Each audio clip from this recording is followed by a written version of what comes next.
4 avril 2001. Paul Heyman, personnage clé du catch hardcore, annonce la fermeture de la ECW. La fédération de l'extrême, endettée de presque 9 millions de dollars, n'a pas d'autre choix que de vendre la compagnie. En 2003, après plusieurs références à la ECW, la WWE rachète les droits et les biens de la fédération créée par Todd Gordon. Paul Heyman se verra offrir un contrat par la compagnie de Vince McMahon dès 2001. Commentateur, puis manager de Brock Lesnar, l'ancienne grande figure de la SEW semblait bien établie dans la fédération dominante des années 90. Mais en décembre 2004, un investisseur anonyme fait surface, faisant le pari fou de créer la plus grande fédération de tous les temps avec un apport de seulement 1 million de dollars. Un seul homme a les cartes en main pour mener à bien le projet nommé Elite. Paul Heyman. Ce dernier se voit donc confier la All Elite Wrestling. Paul Heyman, businessman et booker émérite, décide de tout miser sur le catcheur indépendant. Les stars indie et les jeunes loups prêts à se faire un nom dans la fédération de la révolution. La All Elite Wrestling est née. Bonjour YouTube, comment ça va? J'espère que vous allez tous très bien, ravi de vous retrouver pour la suite de notre aventure avec la All Elite Wrestling, toujours sur TEW 2016, épisode numéro 64 de cette incroyable carrière. Et forcément, aujourd'hui, vous l'aurez compris, on va booker l'intégralité de ce mois de novembre 2009, avec non pas 4, mais 5 shows, puisque vous savez, le mois de novembre, c'est un mois de pay-per-view, avec notre dernier événement spécial de l'année AEW Blood and Guts, dernier week-end de ce 11e mois de l'année. On s'était laissé lors de la dernière vidéo et donc du dernier épisode sur le dernier Dynamite du mois d'octobre 2009, 79 de rating global. On était au TX Geroli White Coliseum dans la région du Mitsouf, 7230 pèlerins présents dans les gradins, 3.12 de TV rating, plus de 2 340 000 viewers présents devant leur écran de télévision via la WB. Et d'ailleurs, en parlant de WB, sachez que j'ai mis à jour certains des broadcasters, je vais vous emmener dans les coulisses pour vous expliquer tout ça. On s'était laissé sur un main event de folie, parce que quand même presque 80 de rating, entre les gentlemen Bobby Roode et Claude Castagnoli, les champions du monde par équipe, face à Bryan Danielson et Samoa Joe, qui, on le rappelle, seront les challengers numéro 1 au titre de Ric Flair, qui est le nouveau leader donc de cette faction co-dirigé par Maryse, qui a trahi, on le rappelle, les Young Wolves il y a quelques semaines de ça. Bryan Danielson qui, on le rappelle, prend la place de Chris Benoit dans ce triple threat match soumission, bien sûr, à la place donc de l'ancien champion du monde blessé à kayfabe, Bryan Danielson, qui a fait son retour il y a quelques semaines dans le jeu, lui qu'on n'avait pas vu depuis presque un an dans notre partie, dans notre réalité virtuelle. Au niveau donc des broadcasters, parce que je vais quand même vous en parler, il faut savoir que j'ai renouvelé les deals, notamment pour les events, et donc ça concerne forcément Blood and Guts. J'ai renouvelé avec Premiere qui nous diffuse bien sûr en Europe centrale, et également avec Sapporo TV qui nous diffuse à Ekedo au Japon. J'ai également décidé d'étendre, ou plutôt de négocier un nouveau deal en Australie avec la Sky One. On sera diffusé en Nouvelle-Zélande. Alors bien évidemment, on n'est pas en big comme via la WB aux États-Unis ou au Canada, on est seulement en médium, mais ça nous permettra, eh bien j'imagine, de gagner de l'importance et de la popularité en Australie, puisque vous voyez, c'est 11, 6, 12 et 9, c'est pas grand chose. J'aurais aimé trouver des diffuseurs pour mes shows TV également en Angleterre, au Mexique et forcément en Europe et notamment en France, parce que j'ai toujours l'idée qui germe de faire un show en France, mais pour l'instant, malheureusement, eh bien il n'y a pas de broadcaster disponible, aucun des broadcasters intéressants ne sont intéressés pour nous diffuser, donc il va falloir pour l'instant patienter. Je pense que j'ai fait le tour, on va pouvoir tranquillement se diriger dans les backstage du premier Dynamite du mois de novembre 2009. Vous le voyez, il n'y a pas d'incident backstage, 100% de rating d'ailleurs dans nos locker rooms. On va pas faire de medal, ça sert à rien, on le garde pour plus tard. Jay Briscoe qui s'entraîne pour bien sûr son combat de MMA, et Michelle McCool qui est pour l'instant en congé maternité. Non, c'est pas ça que je voulais faire. On revient sur la bonne page. Je pense que je vais aller dans la Street State, histoire de gagner un peu aussi d'importance dans cette région des États-Unis. On est plutôt populaire, 69, ça reste quand même plutôt pas mal. Et oui, autant choisir la position, si vous voyez ce que je veux dire. Je pique la base venue, je boucle le show de mon côté, et on parle juste après, ne bougez pas. Nous sommes au PA Herschenpark Arena devant 6146 pèlerins dans la région de la Tri-State région. On est quand même de plus en plus populaire. On démarre avec un gros 87 de rating, une note bien verte pour débuter comme il se doit ce premier Dynamite du mois de novembre 2009. Et on va avoir le droit à un Have a Seat avec Ponyman. Vous savez, ce genre de segment, il intervient lorsqu'il y a un gros match de championnat du monde, que ce soit chez les femmes ou chez les hommes, qui se profile. Et ce match entre Bryan Danielson, Samoa Joe et Ric Flair, qui sont les invités de Paul Heyman qui arrivent tour à tour, est un match très important et surtout il aura lieu la semaine prochaine dans le main event. Ric Flair est le premier à prendre la parole. Ric Flair qui se met over, qui fait bien sûr mention de ses réussites passées dans les autres fédérations et puis surtout de sa réussite récente au sein de la All Elite Wrestling, le fait qu'il a pris des mains le titre mondial à Chris Benoit qui aujourd'hui se cache derrière une blessure parce qu'il a peur de l'affronter. Samoa Joe va couper Ric Flair en faisant mention de ses récents accomplissements, d'une dizaine de victoires de suite en singles competition. Il est, on le rappelle, le Samoan Submission Machine et il est un garçon à prendre très au sérieux dans ce genre de stipulation. Et puis Bryan Danielson lui aussi va aller de sa petite auto-promo en rappelant ses faits d'armes à la All Elite Wrestling, champion du monde par équipe, champion TNT. Il ne lui manque plus que le titre mondial finalement pour que la collection soit complète. Il fait pas trop mention du titre intercontinental et c'est vrai que ça fait beaucoup rigoler Ric Flair de voir Bryan Danielson et Samoa Joe tenter de se mettre over parce que Ric Flair, il le rappelle, la réalité. Samoa Joe, il est à la fédération depuis 2005. 2005, il y a plus de 4 ans de cela, et Samoa Joe, dès les débuts de la All Elite Wrestling, il se voulait être le vrai champion de la fédération, le vrai champion de l'élite, et malgré tout, lorsqu'il a eu des matchs de championnat, il n'a jamais réussi à mettre la balle au fond, et pire que ça, il a été battu dans des styles de catch hardcore, alors que ce dernier, eh bien, se prétend être the king of hardcore, et là, il y a un match de soumission, il se prénomme désormais le Samoan Submission Machine, pour essayer quelque part de se donner de l'aplomb et de la prestance avant un match de championnat qui de toute façon va perdre. D'ailleurs, Ric Flair lui dit: je vais appliquer mon figure 4 leg lock sur toi et te faire taper la semaine prochaine en plein centre du ring. Et puis Bryan Danielson, eh ben, il est aussi victime quelque part des mots de Ric Flair, puisque Ric Flair va lui rappeler bien que Bryan Danielson a toujours échoué pour le titre mondial, que c'est un garçon qui a l'image du peuple, qui se comporte comme le peuple, qui ressemble à quelqu'un du peuple physiquement parlant, qui a l'odeur du peuple. Il se fait encore balancer des tomates et des pots de fleurs à la gueule, et puis surtout c'est quelqu'un qui ne sait plus finalement sur quel pied danser, il est le cul entre deux chaises. Il revient là à la All Elite Wrestling alors qu'il était parti pour un combat de MMA qu'il a perdu. A priori il va aussi retenter sa chance pour essayer de remettre l'église au milieu du village en essayant de faire une petite pige à la All Elite Wrestling. Ric Flair lui demande en 2-3 mots: quelles sont tes aspirations réellement, quels sont tes véritables objectifs? Et donc Ric Flair, il ressort très fort, vous l'imaginez, de cette promo et de ce superbe segment à Seat avec Paul Heyman, 87 de rating. Paul Heyman qui était très bon, Bryan Danielson qui n'a pas été bon. Sa gimmick style un petit peu, va peut-être falloir la changer ou la tordre. Samoa Joe, lui en revanche, tout comme Paul Heyman, a adoré pouvoir aller en dehors du script. Et Ric Flair qui s'est très bien débrouillé, 87 de rating, c'est parfait. Serena Deeb face à Lisa Marie Varon. Premier match, première action du soir. Serena Deeb, Lisa Marie Varon, on le sait, Lisa Marie Varon, elle est arrivée très forte. Elle a challengé, on se souvient, Rebecca Knox il y a quelques temps pour le championnat mondial sans trop de succès. Et Lisa Marie Varon, là, tiens, elle refait un petit match, un match en singles competition. Et dans un match pauvre, Lisa Marie Varon va remporter la victoire face à Serena Deeb en 8 minutes 08 via pinfall avec le Spider Wave. Performance de 60 pour Lisa Marie Varon, seulement 26 de Serena Deeb qui est encore un petit peu à la traîne.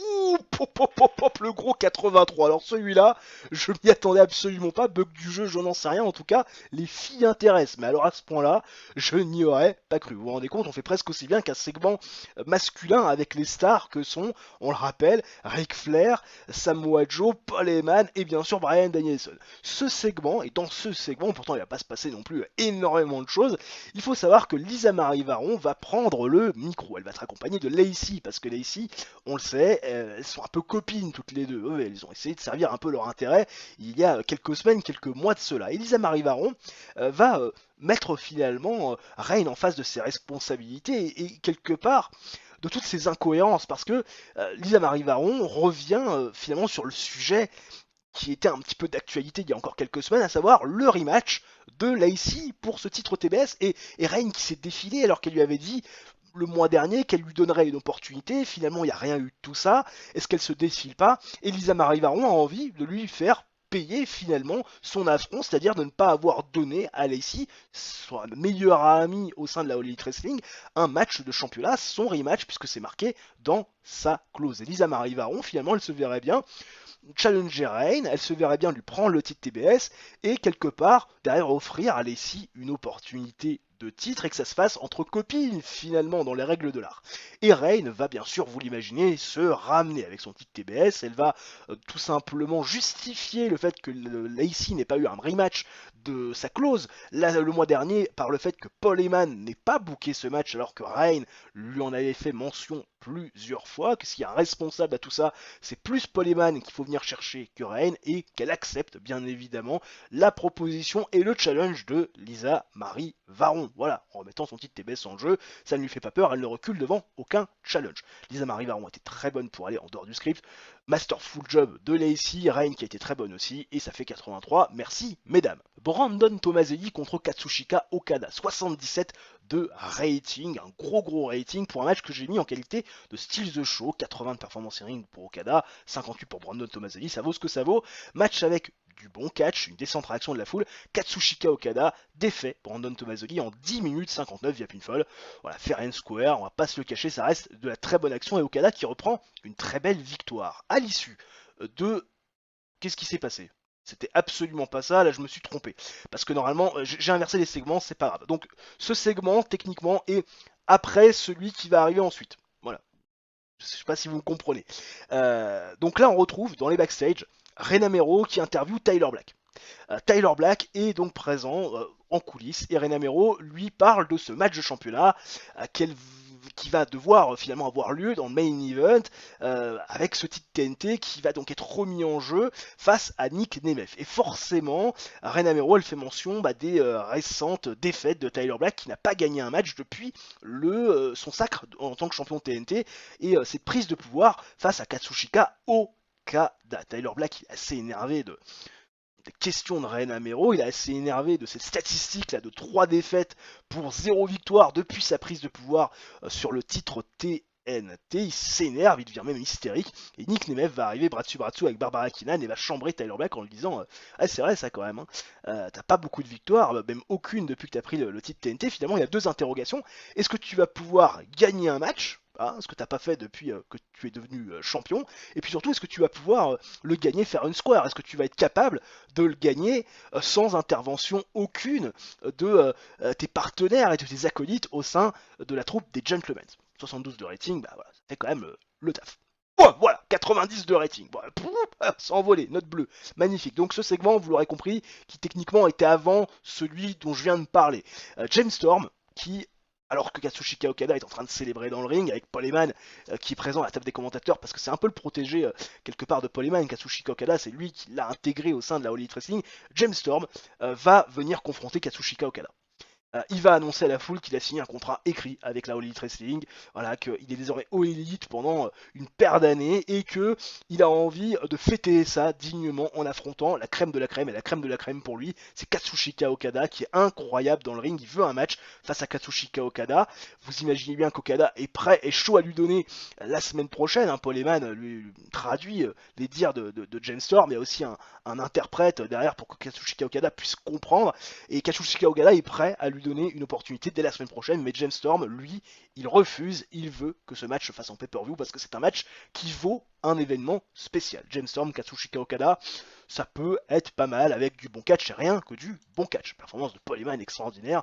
Voilà, Paul Heyman, il a sauvé le segment alors que James Storm, a priori, c'était pas ça qui était ça au niveau du dialogue. Mais bon, ça reste correct. Jetta face à Rebecca Knox, match de championnat mondial entre les deux Britanniques. On le sait, Jetta elle est revenue il y a quelques semaines, il y a quelques mois maintenant de cela, et elle est revenue en n'ayant pas la meilleure des attitudes. Elle s'est alliée à la UK Alliance, elle a remporté le titre mondial féminin une 3e fois avec des tactiques un petit peu douteuses. Elle continue à mettre en place ces tactiques douteuses, ça fait péter les plombs à Rebecca Knox. Elles ont fini par se foutre sur la gueule dans les backstage il y y a quelques semaines, j'étais Rebecca Knox, forcément c'était inévitable d'aller encore une fois proposer un match du championnat entre ces deux filles. Ça fait un 66 de rating, performance in-ring notamment de 66 de Jetta, 56 pour Rebecca Knox, mais comme vous pouvez vous en douter, on va faire un peu durer le suspense, et ben oui, ça va pas aller au bout. Pourtant, match avec une bonne élite du descent catch, Jetta va tout simplement faire un draw avec Rebecca Knox après 13 minutes 05 de combat. Elles vont se mettre KO mutuellement. Ce qu'il faut savoir, c'est que Rebecca Knox, elle a frappé, Jetta, elle a subi, elle a fini par se coucher. Et Jetta, ce qu'il faut savoir, c'est que dans un dernier réflexe, alors qu'elle avait réussi à subtiliser un point américain qu'elle avait dissimulé sous un gant, puisque au bord du ring, Sheamus et Drew Galloway avaient réussi à lui faire passer ce point américain dans le dos de l'arbitre. Elle a frappé avec ce point américain finalement dans la tempe de l'ami Rebecca Knox. L'arbitre s'en est pas forcément rendu compte de ce point américain, et Rebecca Knox comme Jetta sont tombés au sol au même moment et elles n'ont pas pu se relever avant le compte de 10, et forcément ça a prononcé une double disqualification, un double KO et forcément un draw. Voilà, Jetta qui conserve son titre, pas forcément de la meilleure des manières, vous l'imaginez. Les New Age Outlands qui font face justement à la UK Alliance qui reste présent finalement dans le ring. Match décent qui nous fait quand même un 79 de rating, très sympathique, des performances de Kip James de 77, 88 de Beji. Très content de retrouver Kip James à un très très bon niveau, qui se rapproche des performances de Beji. 32 pour Sheamus, 42 pour Drew Galloway, ça progresse tranquillement. Match décent qui va voir bien sûr la victoire des New Age Outlands en 7 minutes 06 face justement à cette UK Alliance. Kip James qui défait Sheamus via pinfall avec le One and Only. Magnifique, 79 de rating, rien à dire, c'est clairement du très bon travail. À l'issue de ce match, eh bien, il y a Scott et Rick Steiner qui vont finalement challenger les New Age Outlands, double champion du monde par équipe, Beji et Kip James. Scott Steiner qui fait mention du fait que ces deux équipes expérimentées reprennent du momentum, que même si ça s'apprécie pas, ces deux équipes qui normalement devraient être restées le haut de la carte dans la division par équipe, il n'y a toujours rien, ils sont éloignés de cette title picture, et forcément ça serait bien pour que l'une des deux équipes s'élève, et bien qu'ils s'affrontent et que le vainqueur puisse quelque part un petit peu se replacer dans la course au titre par équipe. Forcément ce challenge des Steiner Brothers va être accepté par New Age Outlands. Et enfin le main event. J'ai un petit peu peur de la note peut-être, ça c'est un main event risqué, ça fait quand même un 73, ça reste correct dans les faits, même si on a des performances in-ring de Nick Nemeth de 59, de Tyler Black de 62, c'est très très très difficile. Match décent quand même sur le papier. 14 minutes 19 de combat. On a bien booké l'affaire parce qu'on fait quand même un 73 de rating, donc ça reste plutôt correct. 14 minutes 19 de combat qui va avoir la victoire de Tyler Black face à Nick Nemeth via le Cross Crew 450 Splash. Tyler Black qui a été piqué au vif par la mention des 3 défaites d'affilée depuis qu'il est champion par Ren Amero, de Nick Nemeth qui lui a dit: est-ce que tu peux gagner un match, est-ce que tu peux battre clean? Et bah oui, Tyler Black va gagner un match et Tyler Black va gagner clean cette rencontre. Il va battre fair and square Nick Nemeth. Première grosse victoire de Tyler Black qui s'impose en tant que champion TNT, qui reprend la confiance après cette victoire assez impactante. Et on fait un gros 79 de rating, ça nous permet d'améliorer notre popularité dans les 18 régions où nous sommes diffusés. Alors qu'on a le beau profil d'Iginix, que je ne connais pas, un worker apparemment qui est connu pour son travail à la Ring of Honor, membre apparemment des Special K Stable. Alors moi, Special K pour moi c'est les céréales. Céréales taille fine. Mais bon, écoutez, pourquoi pas. 3.02 de TV rating. Alors normalement, on a fait un petit peu moins bien. 3.02, on fait 3.2 effectivement. Alors peut-être comparer par rapport à Dynamite, ouais, effectivement, on fait que... bon, moyen. Bon, je m'attendais peut-être à mieux. Pourtant, on fait un show égal en termes de qualité à celui qu'on avait fait la semaine dernière, et là, écoute, on fait seulement 2 268 000 viewers, alors qu'en plus, on avait la Sky One New Zealand qui nous diffusait. Alors là, je suis moyennement satisfait de ce TV rating, et là, le broadcast, je m'attendais à ce qu'on décolle, et on n'a pas décollé, on a même fait moins bien que la semaine dernière. Petite déception. De retour dans les backstage d'AEW Dynamite, deuxième du nom en ce mois de novembre 2009. Vous le voyez, des incidents locker room, ça clignote rouge malgré nos 100% de rating backstage. On va voir ce qu'il s'y passe. Incident impliquant Amy Weber et Chris Benoit. Amy Weber, que je n'ai pas utilisé depuis un bon moment. Amy Weber a été amené à la cour des catcheurs, c'est pas une bonne nouvelle, accusé d'avoir pris ses partenaires de trajet en retard. Le juge Chris Benoit l'a rendu coupable et sa sentence est et de payer le trajet de ses partenaires pour les 3 prochains shows. Et bah décidément, Amy Weber, je l'ai pas utilisé et là elle fait parler d'elle, mais en mal. Dommage pour elle. Ça va peut-être pas m'aider, hein, même si elle améliore son comportement, à revoir sa position au sein de la compagnie. PA Hershey Park Arena, 6526 pèlerins dans la Tri-State comme la semaine passée. Même arena, même endroit, on espère même qualité de show. On commence avec un gros 81 de rating pour démarrer tranquillement ce deuxième Dynamite du mois de novembre 2009 avec ce match qui a été plus ou moins teasé la semaine dernière, les Steiner Brothers face aux New Age Outlands. Le vainqueur forcément de ce match-là allait se replacer dans la division par équipe et bien sûr dans la course à ses championnats. Et dans un bon match, les Steiner Brothers vont défaire New Age Outlands en 15 minutes 09 quand Scott Steiner va défaire BG James via pinfall après avoir utilisé les cordes comme appui. Bah oui, victoire en filou parce que oui, on a besoin des New Age Outlands pour essayer de remonter. On leur dit à quel point on les respecte, à quel point ils devraient être présents au top de la carte, même si on ne les aime pas plus que là. Et puis finalement, eh ben, on va leur faire un gros fuck en les battant avec des tactiques un petit peu illégales. Ah oui, des heals restent des heals. Alors tout le monde était plus ou moins fatigué à la fin de ce match. Kip James, Scott Steiner, BG James. Bref, ils n'étaient pas dans un super jour. La longueur du match a exposé leurs faiblesses et notamment leur manque de stamina. Mais on reste quand même sur un gros 81 de rating. La moins bonne note pour Rick Steiner qui est toujours affaibli par une blessure. 77 de Scott, 71 de bien sûr Kip James et 82 de BG qui était au-dessus de tout le monde. Victoire des Steiner Brothers qui se replacent comme il se doit dans la division par équipe et dans ses courses au titre. Derrière, on retrouve dans un segment plutôt sympathique la clique des Gentlemen Renamero qui va nous demander d'accueillir les champions du monde par équipe, Claudio Castagnoli, Bobby Roode, le champion TNT Tyler Black et bien sûr Ric Flair. Ric Flair, le champion du monde, ah là là, qui va défendre ce soir dans le main event le titre mondial. Maryse est là aussi pour un petit peu de sex appeal, jolie blonde et forcément Ric Flair va nous parler de l'exploit de Tyler Black qui la semaine dernière a fait fermer des bouches, oui, parce qu'il a gagné son premier match depuis qu'il est devenu champion TNT, mais surtout il a gagné fair and square en battant un ancien champion intercontinental, monsieur Nick Nemeth. Et puis ce soir, hein, dans le main event, Ric Flair va faire pareil, puisque ça va être aussi la soirée des gentlemen. Ce soir, Ric Flair va gagner son match et va faire taper Samoa Joe, comme il l'a précisé la semaine dernière. Voilà, une petite célébration, une petite réunion, tout le monde est content, se congratule, se passe de la pommade, se tape dans le dos, sauf qu'il y en a un à qui ça va pas forcément plaire, c'est monsieur Kevin Steen. Kevin Steen qui va arriver avec son championnat intercontinental sous les hurrahs de la foule, parce que Kevin Steen, même si dans l'idée, il est respecté quand même. Il est respecté parce qu'il fait de grosses défenses de titre. Il les gagne en plus complètement clean, fair and square. Il a battu Cole Cabana, l'ami Rami CBI complètement clean. Donc Kevin Steen a quand même une cote de popularité. Il va venir chahuter un peu Tyler Black en lui disant ouais, c'est bien, super, t'as gagné un match. C'est quoi toute cette histoire? Il y a une célébration. Qu'est-ce que ça va être le jour où tu vas gagner un championnat par toi-même? Parce que finalement, ouais, t'as conservé ton titre, mais ce championnat, à quelque part, tu l'as gagné avec des coups de Trafalgar, alors que moi finalement j'ai gagné mon championnat de la meilleure des façons, et puis je défends mon titre fair and square, sans contestation aucune, plusieurs fois, pas qu'une.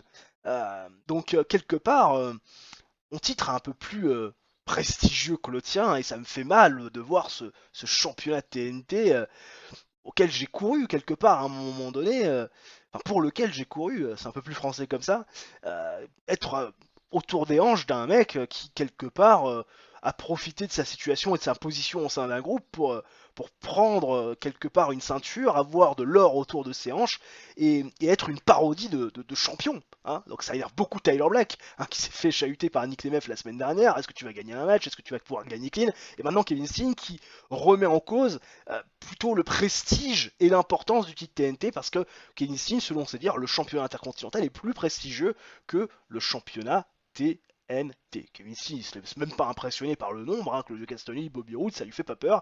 Il était là pour dire les 4 vérités à Tyler Black. 71 de rating, ça fait le taf, c'est plutôt intéressant.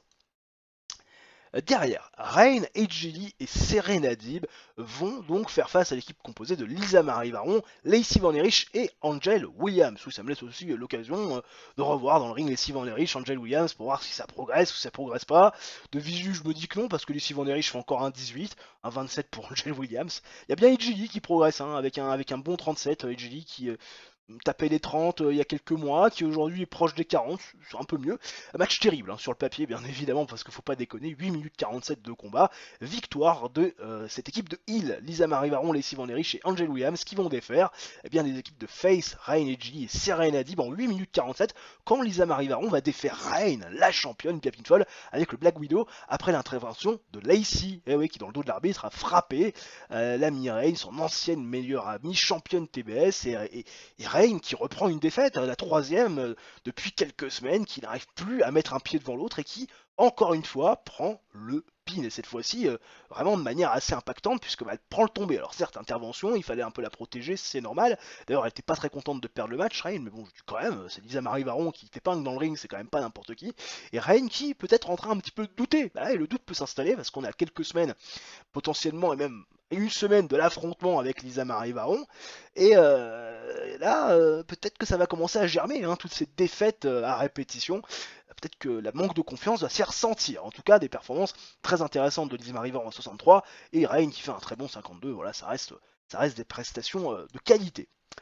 Mike Mizanin et Travis, femelle que l'on voit en train de s'entraîner à la salle. Bah, parce que c'est bien beau de prendre du bon temps, c'est bien beau de voir des filles, d'aller en soirée, de sortir, mais il faut aussi s'entraîner. Mike Mizanin, Travis Femelle, ils ont un objectif, c'est de redevenir, de devenir pour la première fois champion par équipe et surtout avant ça, avant d'avoir cette opportunité de devenir champion par équipe, de se replacer dans la course au titre. Parce que voilà, Travis Femelle, ils n'ont pas oublié voilà, ce match face à Claudio Castagnoli, Bobby Roode, qu'ils étaient à deux doigts de remporter. Travis Hummel fait mention de l'intervention de Maryse, Mike Pisani qui insulte Maryse ouvertement. Travis Hummel, maintenant, ça te fait un peu plus rigoler, il s'est un peu plus détendu par rapport à ça. Travis Hummel qui revient sur les agissements de Maryse. Ils sont pas impunis, bien évidemment, et puis forcément, ils ont cette envie, vous l'imaginez, avec cet entraînement assez intensif que l'on voit dans cette vignette, et bien, de revenir dans la course et d'aller chercher ces titres hein, qu'ils n'ont jamais remporté. 67 de rating, ça reste plutôt pas mal. Travis Hummel qui a été vraiment très bon, fantastique même durant ce segment, ce qui contraste avec la performance très moyenne de Mike Mizanin. Mais on essaye avec Mike Mizanin, on essaye. James Keenan et Ted DiBiase Jr. qui formaient, on le rappelle, le gang des Moneymans à l'époque, quand cette storyline avait encore finalement de l'importance, était encore d'actualité. Ils affrontent Katsushika Okada et James Storm. Match descend sur le papier, 10 minutes 09 de combat, format TV, 78 de rating, victoire des Faces. Katsushika Okada, James Storm, qui vont donc remporter le combat quand Katsushika Okada va défaire James Keenan via pinfall. Le Winkling, bien sûr, vous l'imaginez, c'est James Keenan avec un 38, 52 de Ted DiBiase Jr., 73 de James Storm, 80 de Katsushika Okada. Katsushika Okada qui fait le tombé victorieux. Un long échange de regards avec James Storm qui dit pas mal mon garçon, mais moi aussi je peux le faire. Moi aussi je peux épingler des gens au centre du ring et je vais te le prouver avant notre prochain affrontement du côté de Blood and Guts. Rena Mero qui avant le main event va faire un petit striptease, ça fait 67 de rating, ça vaut ce que ça vaut, c'est plutôt pas mal, segment léger dans tous les sens du terme. Et le match, ce main event, nous fait un très bon 80. Alors bien sûr, faut dealer avec la stamina qui est en baisse de manière assez prononcée de Ric Flair, qui a plus que 45 en stamina. D'ailleurs, buttock contusion, je sais pas trop ce que c'est que cette merde, mais en tout cas, il s'est blessé, le garçon. J'espère que c'est pas trop grave. Ric Flair qui fait une performance de 45, 87 de Samoa Joe, 81 de Bryan Danielson. Match avec une fantastique 8, du bon catch. Ric Flair défait Samoa Joe et Bryan Danielson via ce match de soumission. Ric Flair qui va conserver sa ceinture après plus de 18 minutes. Il a été forcément un peu opportuniste, vous l'imaginez dans l'idée, il va défaire Samoa Joe via la soumission et son finger four leg lock. Il avait dit qu'il ferait taper Samoa Joe, ça fait 2 semaines qu'il le dit, il l'a fait taper au plein centre du ring et donc fait sa deuxième défense du titre mondial de la All Elite Wrestling. À l'issue de ce match, et ça fait un énorme 84, bah oui, on va justifier l'absence de Bryan Danielson qui va s'absenter pour son combat de MMA, hein, forcément, vous l'imaginez, Ric Flair qui va demander à toute sa clique, Bobby Roode, Claudio Castagnoli, Tyler Black, Maryse qui va être là aussi en pot de fleurs, et bah défoncer tout simplement Bryan Danielson, cet innocent qui a pensé pouvoir lui prendre le titre, qui a pensé être à la hauteur d'un match de championnat, à la hauteur d'un champion du monde comme Ric Flair 22 fois donc en carrière. On le démonte, on le décime, lui souhaiter bonne chance pour son prochain match de MMA. Il fait passe à travers 2, 3 tables, on lui met des coups de chaise dans la gueule, enfin bref, limite il est pendu. Bryan Danielson, c'est ce qu'il faut retenir de ce segment, et c'est très bien, ça plaît aux gens, c'est magnifique, ça fait 84, et on fait un gros 79 de rating, comme la semaine précédente, on gagne de la popularité dans les 18 régions où nous sommes diffusés. On a le beau profil d'Isaiah, qui a fait ses débuts en l'an 2000, voilà, apparemment plutôt adepte de catcher dans Mid-South, notamment à la IWA, garçon qui peut peut-être être intéressant, hein, il pue le charisme sur la photo, mais bon, Ric Flair qui s'est blessé. Alors ça, tu vois, c'est quand même quelque chose qui m'inquiète, parce que Pepper, il est plus tout jeune. Alors qu'on a Jay Briscoe qui revient dans la compagnie, Drew Galloway qui voit une extension de contrat de la ICW, je ne sais pas ce que c'est que cette fédération, apparemment elle est en régional, va progresser là-bas, Ric Flair qui s'est blessé, 3.11 de TV rating, j'espère que la blessure n'est pas trop grave. Voilà, tout ce que j'espère. Au niveau du show history, donc 3.11, ça fait 2 335 000 viewers via Sky One et via la WB. Est-ce qu'on a fait un petit peu mieux? Oui, on fait un petit peu mieux, mais je m'attends quand même à ce qu'on progresse quand même dans les ratings, notamment dans les broadcasts. Alors là, Medical, j'attends. 3 jours. Ah, c'est des petites contusions, tout va bien, 3 jours c'est rien, c'est rien. On a plus de peur que de mal, mais c'est vrai qu'avec Ric Flair, je me méfie toujours parce que oui, la stamina est pas très importante, hein. D'ailleurs, on va pouvoir aller le voir, Ric Flair, quand vous le regardez, stamina, c'est à 24, hein. C'est même pas 45, c'est 24. Et c'est vrai que moins vous avez stamina, plus vous avez de risques en faisant des matchs longs, de voir un catcheur en manque d'endurance se blesser. Donc c'est quand même assez compliqué, mais les stats sinon de Ric Flair sont bonnes, hein. Basique on a 93, psychologie on a 99, microphone on a 92, 99 de charisme, 93 d'acting, 76 de sur quality, enfin bon on est sur un truc de ouf, hein, Ric Flair, hein. Puis à la rigueur, le jour où on en aura plus besoin dans le ring, on recyclera en couleur commentateur. Enfin Ric Flair c'est la bonne affaire, mais voilà, on sait que dans les matchs longs, ça pose de temps en temps un peu souci. Pas mal d'informations en ce dimanche de la deuxième semaine du mois de novembre 2009, avec d'abord Ric Flair qui apparemment a récupéré totalement de sa blessure, de ses petites contusions. Alors Lebner qui voit la UPW lui faire une extension de contrat, tout comme Ted DiBiase Senior qui a été contacté pour une extension de contrat de cette même fédération, Samoa Joe qui est parti de la CMLL, mais surtout Kevin Steen qui voit son contrat se terminer.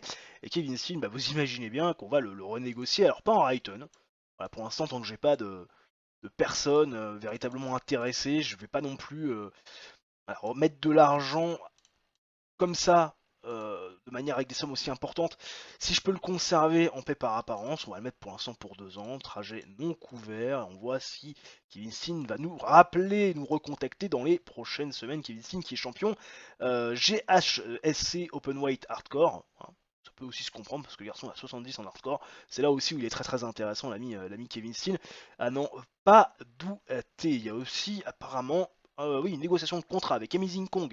J'ai renouvelé son contrat Amazing Kong 2 ans, 1150$ par apparence. Pour l'instant, on l'utilise pas, mais voilà, il y a quelques petits plans qui arrivent dans mon esprit pour le moyen long terme, là en tout cas dans les semaines et les mois qui vont arriver, parce que Amazing Kong c'est quand même une lutteuse de qualité et quelqu'un qui peut apporter de la plus-value à notre produit, donc il faut toujours penser à la suite, même si pour l'instant il n'y a pas de plan vraiment concret pour cette dernière. Allez, le contrat est acté, on va pouvoir tranquillement continuer à collaborer.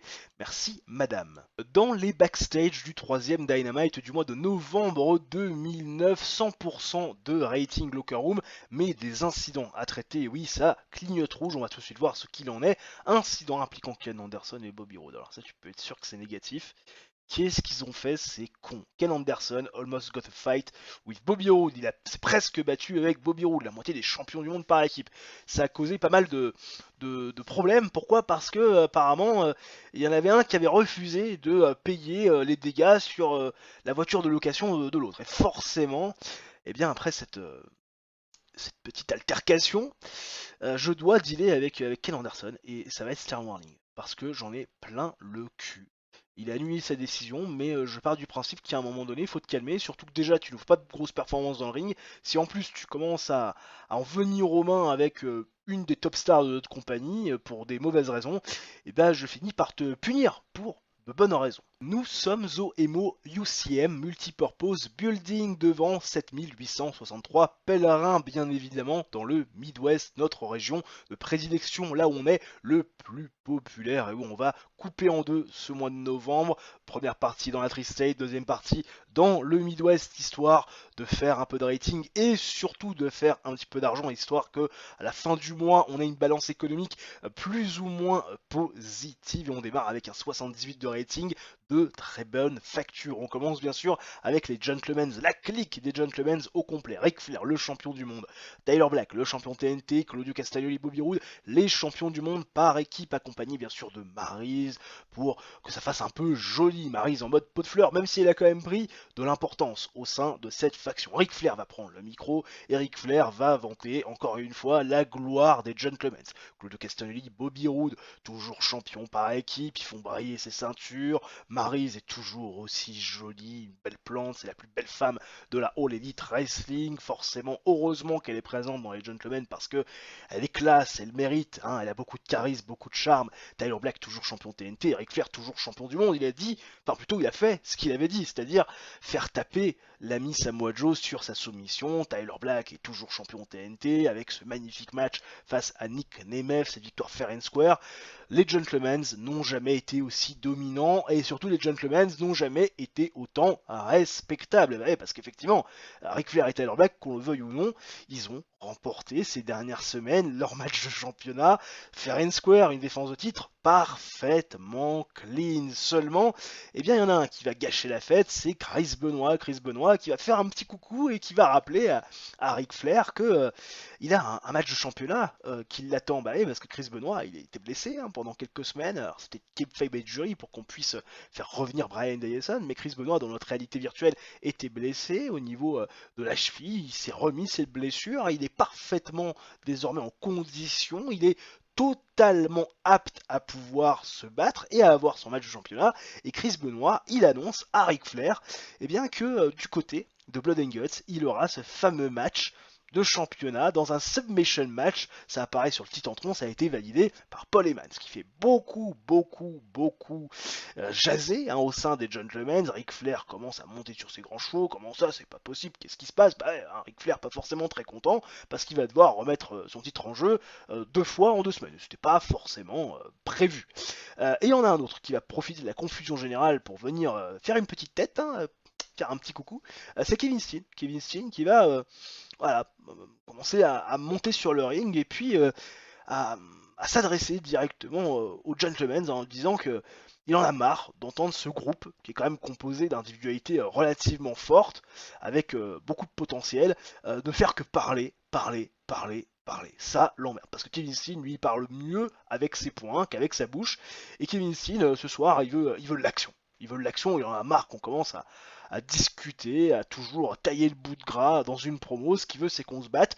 Et Kevin Steen, il veut toujours prouver son point, le fait que ce championnat intercontinental est plus prestigieux que le championnat TNT. Il commence encore une fois à mettre Tyler Black face à ses responsabilités et surtout face à la réalité des choses, qui ne plaît absolument pas à Tyler Black, qui va monter sur ses grands chevaux face à Kevin Steen. Et Chris Benoit a une idée, Ric Flair en aggro sur la patate par rapport à Chris Benoit, Tyler Black en aggro sur la patate face à Kevin Steen. Kevin Steen veut de l'action ce soir, Chris Benoit il veut bien reprendre un petit peu le rythme de la compétition tranquillement en vue de Blood and Guts. Pourquoi pas faire un match par équipe, Ric Flair, Tyler Black d'un côté, Chris Benoit, Kevin Steen de l'autre, et c'est validé par Paul Heyman.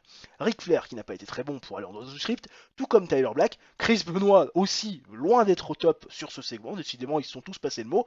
Malgré tout, c'est un bon début pour le show. Young Wolves contre Gentlemen, la storyline avance et avance seulement. Et Chris Benoit face au Nature Boy, écoute, la storyline avance également avec ce segment sans pour autant gagner de hits. James Storm qui va faire face à James Keenan dans un match one-on-one. James Storm, James Keenan, on se souvient qu'on avait régulièrement ces deux garçons confrontés du côté de Rampage. James Storm qui était à l'époque où Nicky Nemeth était le champion intercontinental, toujours mêlé dans les affaires de son copain. Et il a beaucoup affronté James Keenan en singles competition et en tag team competition. Et c'était l'occasion de faire un petit clin d'œil à notre ancien show Rampage qui ne reviendra pas. Peut-être qu'on mettra en place un deuxième show un jour. au sein de la fédération, mais un deuxième choix, j'ai 2-3 petites idées. James Storm qui, pour l'instant, pour le moment, va s'imposer face à James Keenan. 7 minutes 19 de combat, 8 second try, tombé 1, 2, 3, victoire donc du Cowboy. James Storm qui fait un 70 de rating, James Keenan est à 34. Prise de momentum bien sûr de James Storm avant son affrontement face à Katsushika Okada. Ren Amero qui est dans les backstage après la coupure publicitaire et qui va interviewer Jetta et Ren Amero va revenir sur la défense de titre un peu controversée de Jetta qui s'est terminée en double disqualification, en tout cas en double count-out parce que la semaine dernière, enfin il y a 2 semaines même, ou la semaine dernière, je m'en souviens déjà plus, bref, la dernière fois, Jetta avait remporté le match ou conservé sa ceinture voilà, d'une manière pas forcément très clean et surtout pas forcément très impactante. Et forcément, Ren Amero demande ce que va être la suite finalement entre Rebecca Knox et elle pour le titre mondial. Et Jetta, pour elle, c'est du passé, hein, cette rivalité. Rebecca Knox n'a jamais été en mesure de la battre et Jetta lui arrivait des épaules quand même quelquefois. Donc finalement, Jetta, elle a gagné cette rivalité, elle passe à autre chose, elle a montré que avec le soutien de son peuple, UK, elle était finalement la femme la plus dominante en Grande-Bretagne et que Rebecca Knox finalement elle a été rhabillée pour l'hiver qui s'en vient. Seulement Rebecca Knox va mettre face quand même Jetta à ses responsabilités et surtout à ses actes parce que Rebecca Knox elle lui rappelle que lui a pris le titre pas de la meilleure des manières, qu'elle gagne ses matchs pas de la meilleure des manières, qu'elle fuit le combat, ce qui ne fait pas forcément toujours une bonne image pour la championne et puis surtout il y a eu cette dernière confrontation qui s'est terminée par un double count-out où Rebecca Knox a revu les images et où elle a été frappée en dessous effectivement d'un gant par Jetta avec un point américain. Voilà. Et que Jetta, elle a mis KO Rebecca Knox avec ce point américain alors que Rebecca Knox, elle n'avait pas besoin de quelconque ustensile pour finalement péter la tronche de Jetta. Et Jetta, elle est surprise finalement des revendications et des dires de Rebecca Knox parce que Jetta, elle pensait que Rebecca Knox c'était l'Iron Punch qu'elle allait la coucher d'un seul coup d'un seul et que finalement c'est pas arrivé alors que Jetta elle c'est un peu le menton de fer hein, finalement comme son associé Doug Williams elle est solide, elle a résisté alors que Jetta elle en un coup elle a couché Rebecca Knox. On va pas se cacher, c'est un peu à qui aura la plus grosse et forcément ça donne une idée à Paul Heyman qui voit un peu ça de loin, qui va intervenir et qui va dire écoutez, je crois que le business n'est pas fini, l'histoire n'est pas terminée, vous allez vous affronter du côté de Blood and Guts pour la dernière parce que ça sera un Iron Man match entre vous deux. Bah oui, il y en a peut-être une qui peut gagner comme ça, à droite à gauche au milieu, un petit tombé, voler un petit tombé par-ci ou violer un petit tombé par-là, mais dans un Iron Man match de 30 minutes, des tombés, il y en aura, et à la fin, ça sera forcément la plus forte qui gagnera, et puis surtout que Paul Heyman rajoute une stipulation, il n'y aura pas d'intervention extérieure possible puisque tout le monde sera banni du ringside. Ce qui forcément, vous l'imaginez, ne fait pas très plaisir à Jetta. Ren Amero qui a très bien performé, tout comme Jetta et Paul Heyman aussi. Bref, Made in UK avance et gagne de la hit. Lisa Marie Varon face à Reign pour le championnat TBS. Bah oui, on fait ce championnat là tout de suite maintenant. Lisa Marie Varon qui va perdre contre Reign après 11 minutes 21 de combat via la plante DDT. Reign qui fait donc sa première défense du titre TBS sous les yeux de Lacey qui était à la table des commentateurs. Lisa Marie Varon qui n'a pas réussi à défaire Reign et Reign malgré son 43 de performance in ring reprend de la confiance après des défaites récentes subies en tag team competition et bien sûr en one-on-one également, enfin surtout en tactique competition parce qu'au one-on-one il me semble qu'elle n'a pas perdu depuis la prise de pouvoir au championnat TBS. Très bon 62 d'ailleurs de Lisa Marie Varon au passage. Ren Amero qui après le retour de publicité est dans le ring et va demander d'accueillir Kip James et Beji James les New Age Outlaws. C'est forcément Kip et Beji, ils sont un petit peu déconcertés par ce qui s'est passé la semaine dernière et ils pensaient que ils pourraient avec la victoire sur les Steiner Brothers se replacer pour les championnats par équipe, puis en fait finalement ça a fait pchit hein, parce que les Steiner Brothers ont fait ce qu'ils savent faire de mieux, c'est-à-dire tricher, gagner avec de la roublardise, des petits coups de Trafalgar, des choses qui sont pas dans les règles. Hein, on revoit ses pieds dans les cordes à un moment donné de Scott Steiner sur Kip James, et forcément ça a beaucoup agacé les New Age Outlaws qui se plaignent de la façon dont les choses se sont passées. Voilà. Et il y en a un qui va intervenir et qui va se foutre de leur gueule, c'est Doug Williams. Parce que Doug Williams, il a revu les images et ça le fait marrer de voir une équipe de l'ancienne génération penser qu'ils ont encore ce qu'il faut pour être finalement champion et revenir dans la title picture. Et Doug Williams va finir de titiller Beji et Kip James en disant finalement vous êtes peut-être meilleurs désormais à coacher la nouvelle génération, à ces équipes qui vont être le futur de la All Elite Wrestling, quoique vos derniers protégés, les dernières personnes que vous avez conseillées, ils ont eu autant de réussite que vous, c'est-à-dire finalement zéro dans le ring, voilà, avec des défaites à la clé, ce qui va beaucoup énerver Kip James et Beji James, et Kip James qui va se chauffer pour tout de suite maintenant affronter Doug Williams. Performance de Rena Mero assez intéressante, Beji James qui était très bon, et Doug Williams également, et ça fait un énorme 82 en même temps, tu imagines la note, que des belles prestations durant ce segment. Non, pas spécialement, je vais peut-être attendre un petit peu. Kip James face à Doug Williams, 80 de rating, gros combat, performance de 64 de Kip James, même en singles competition, ça commence à ressembler à quelque chose. Doug Williams, c'est un énorme 74, un très bon 74, match avec une grande hit, du bon catch. 9 minutes 42 de combat, victoire de Doug Williams qui défait Kip James via pinfall avec le Chaos Theory complètement clean. Voilà, parce que Beji James il veillait un petit peu, il a vu Drew Galloway et Sheamus se rapprocher ringside. Il a dit attendez les gars, ça va pas se passer comme ça, et Doug Williams, sans intervention aucune, eh bien, a réussi à remporter la victoire face à Kip James. Oui, on peut peut-être changer la gimmick de Doug Williams, anti-américaine, et c'est pauvre. Super. C'est pauvre. Qu'est-ce que tu veux que je te dise? On essaiera de la touquer à un moment donné. Et donc à l'issue de ce match, Doug Williams va célébrer, forcément. BG va se rapprocher de Kip James qui a quand même fait un gros match et qui semble un peu touché physiquement. Il va se mettre à genoux, essayer de voir un peu comment il va. Et Sheamus et Drew Galloway qui part derrière vont attaquer BG James. Et Doug Williams il va aussi s'y mettre à défoncer les New Age Outlaws, anciens double champions du monde par équipe. Ils vont les faire passer à travers des tables, les fracasser à coups de chaise. Enfin bref, gros statement des UK Lions qui s'en prennent à cette équipe de l'ancienne génération et ancienne double championne du monde par équipe. Voilà. Parce que Doug Williams, le UK Lions, ils font ce qu'ils veulent. Ouais, et puis ils aiment pas de toute façon les Américains, c'est des anti-américains, c'est des Anglais, c'est des Anglois, donc forcément, les Américains, on leur casse la gueule. Jusque-là, ça paraît logique. Rena Mero, à nouveau dans le ring, décidément on la voit beaucoup, Rena Mero sur cet épisode, mais bon, en même temps on la voit très souvent, Rena Mero. Elle va interviewer Scott et Rick Steiner qui ont gagné quand même ces dernières semaines, notamment face aux frères Tomaselli, et puis surtout qui ont rivé les épaules de New Age Outlands, et forcément avec cette victoire de prestige face aux doubles champions du monde par équipe de la fédération, aux anciens doubles champions du monde par équipe de la fédération, forcément les Steiner Brothers ils se disent quand même, on a peut-être revenu dans le jeu pour les titres par équipe, et en fait ils vont s'autoproclamer challenger numéro 1.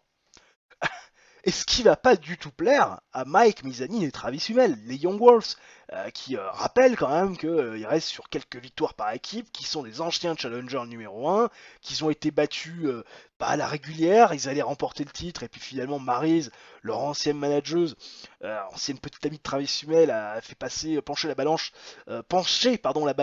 du côté des Gentlemen. Donc s'il y a bien une équipe qui doit être challenger et qui doit affronter les Gentlemen, c'est eux.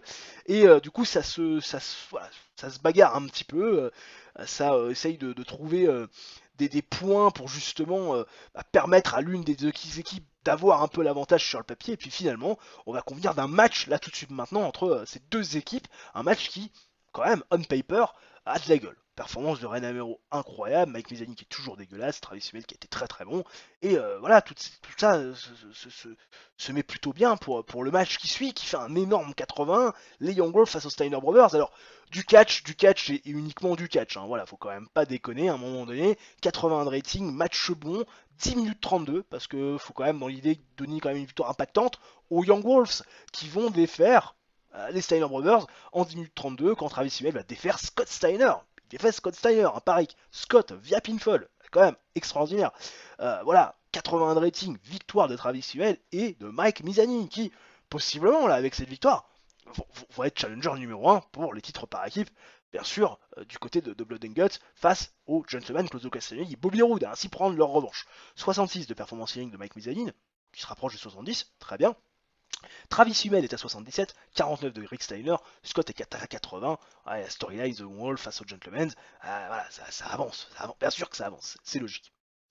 Et enfin le main event, alors qui nous fait pas une énorme note. Je m'attendais vraiment à beaucoup mieux. Parce que quand même, là, t'as Chris Benoit, Kevin Steen qui font des grosses perfs. Alors Tyler Black, c'est voilà, ça tutoie les 70, mais bon, quand même. Ric Flair, c'est un peu en dessous, mais enfin, il y a de la star power. Ça fait que 75. Je suis relativement déçu. Peut-être qu'aussi la foule est pas retombée après le match. Par équipe entre les Steiner Brothers et les Young Wolves. My bad, peut-être que j'aurais dû mettre un segment sex appeal entre les deux, mais en même temps, la durée du show était déjà trop importante. On a dépassé les 90 minutes. Ça reste quand même un match avec une grande hit, du bon catch. 16 minutes 19 de combat. Tyler Black, Ric Flair vont défaire Kevin Steen et Chris Benoit en 16 minutes 19 quand Tyler Black va défaire Kevin Steen, mais attention, via pinfall après avoir utilisé un objet contendant. Faut imaginer qu'il a pris une bouteille et qu'il a cassé la gueule de Kevin Steen avec. Voilà, un énorme bris de glace, ça fait un effet un peu bizarre. Kevin Steen a pissé le sang et tout. Bref, voilà. Puis durant le match, Tyler Black, il a voulu aussi prendre des chaises, faire mine de frapper Kevin Steen avec des chaises. Enfin bon, ça fait 75. Victoire donc des Hills. Performance de 79 de Chris Benoit, 76 de Kevin Steen, 47 de Ric Flair, 67 de Tyler Black. Et la storyline Chris Benoit Face the Night Your Boy avance avec ce segment. On fait un 77 de rating, on gagne de la popularité dans les 17 régions où nous sommes diffusés. Alors qu'on a le beau profil de Mephisto, que je ne connais pas, qui a commencé sa carrière en 1993. D'accord, pourquoi pas. Très bien, ça ne m'intéresse pas. Tati Vessi Senior qui est en son deal avec la UPW, si tu veux tes ratings de 3.13. Pas mal, ça, 3.13, c'est mieux que la semaine dernière. 3.11, 3.13, on fait 2 354 000 viewers, 77 de rating, forcément un peu plus de monde dans cette arena donc du Midwest avec 7863 pèlerins que bien sûr dans la Tri-State on était à 6626. On gagne quand même 1300 viewers de plus dans ces arénas et forcément autant d'argent qui va avec. Petit aparté jeune Tejean et jeune Tejean pour vous montrer ce que fait la concurrence et notamment la WWE qui est numéro 1 au ranking dans notre réalité virtuelle, ce qui est certainement encore le cas au moment où on se parle. IRL en 2024, au mois de juin, bien sûr, avec une WWE qui n'a certainement jamais été aussi intéressante depuis quelques années. Mais cette WWE dans notre réalité virtuelle, que fait-elle? Alors déjà, elle a fait son dernier show du côté d'Hawaï, c'est la août, 5000 pèlerins, 31.07 en broadcasting, 23 300 000 personnes qui ont regardé le truc quand même, c'est quand même énorme. 80 de rating. Par contre, moi, ce qui me bute, et j'étais en train de regarder juste avant de tourner la séquence, bon, Randy Orton est toujours champion du monde poids lourd. D'ailleurs, c'est son deuxième règne de champion du monde poids lourd, seulement en 2009.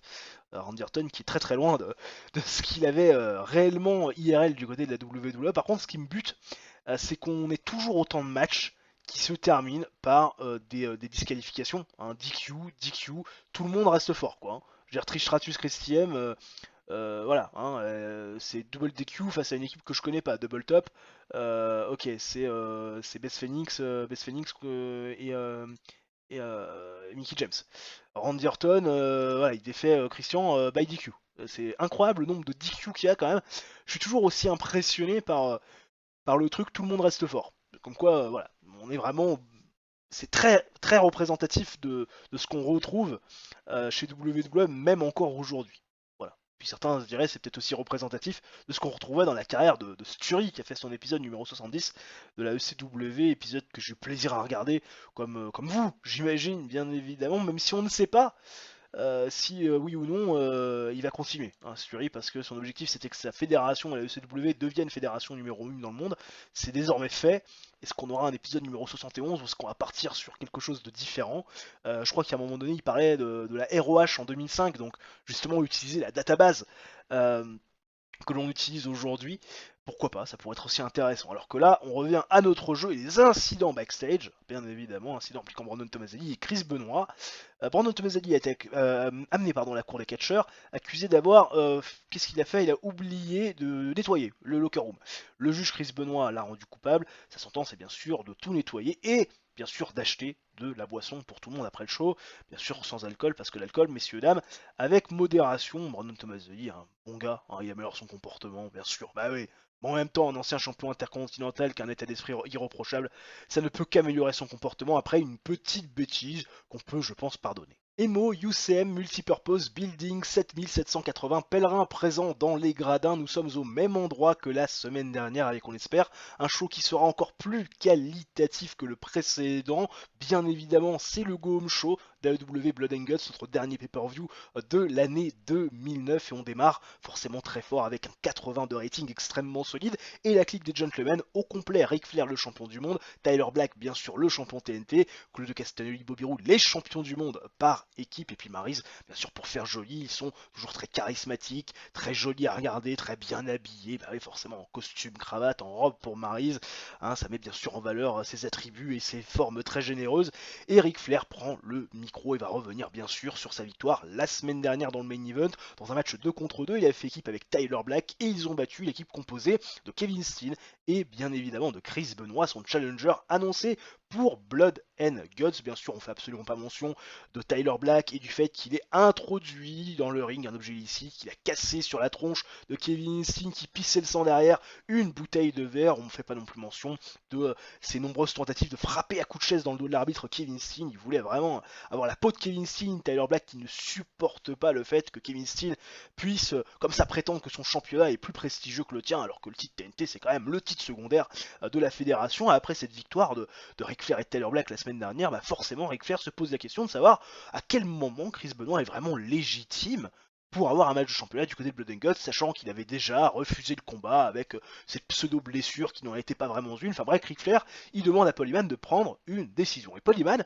il va pas prendre seulement qu'une décision, il va en prendre plusieurs. La première, eh bien, c'est que le match entre Ric Flair et Chris Benoit est maintenu pour Blood and Guts en qualité de submission match. Il annonce également que Tyler Black fera face à Kevin Steen pour le titre TNT, un titre qui, on le rappelle, est techniquement moins prestigieux que le titre intercontinental, selon Kevin Steen, ce qui fait vraiment pas plaisir à Tyler Black. Et puis, Claudio Castagnoli et Bobby Roode ne seront pas en reste, puisque Paul Heyman a décidé de nouveaux challengers numéro 1. Et ces challengers numéro 1 seront en action ce soir dans le main event. Claudio Castagnoli et Bobby Roode, ils vont pouvoir prendre la mesure de leurs nouveaux opposants, parce que Claudio Castagnoli et Bobby Roode, même si ils ont battu bon nombre de personnes, il y a encore des gens qui veulent leur peau, parce qu'ils ne se sont pas fait que des amis. Bah oui, vous vous doutez bien, hein. C'est quand même des heals. Bref, Ric Flair a très bien performé, Ric Flair a inventé une nouvelle catchphrase qui a boosté ses habilités au micro comme s'il en avait besoin, Tyler Black a fait du très bon boulot, Bobby Roode pas très bon en revanche, hein. Paul Heyman toujours excellent. Bref, c'était plutôt pas mal, un bon segment d'ouverture, les storylines avancent, bref, que demande le peuple. Katsushika Okada qui fait face à Austin Harris dans le premier match de la soirée, et Katsushika Okada va bien sûr dans ce match superbe que j'ai mis en régular remporter le match face à Austin Harris. 8 minutes 42 de combat, Katsushika Okada défait Austin Harris, performance de 80 de Okada, performance de 66 de Austin Harris, qui fait quand même une très belle prestation. À l'issue de ce match, Jane Storm va avoir quelques mots pour Katsushika Okada. Paul Heyman est bien sûr présent, parce que c'est un peu le mentor quand même de Katsushika Okada, son représentant, bien sûr un traducteur pour permettre à Katsushika Okada de comprendre finalement ce que Stram et ce que James Storm va lui dire.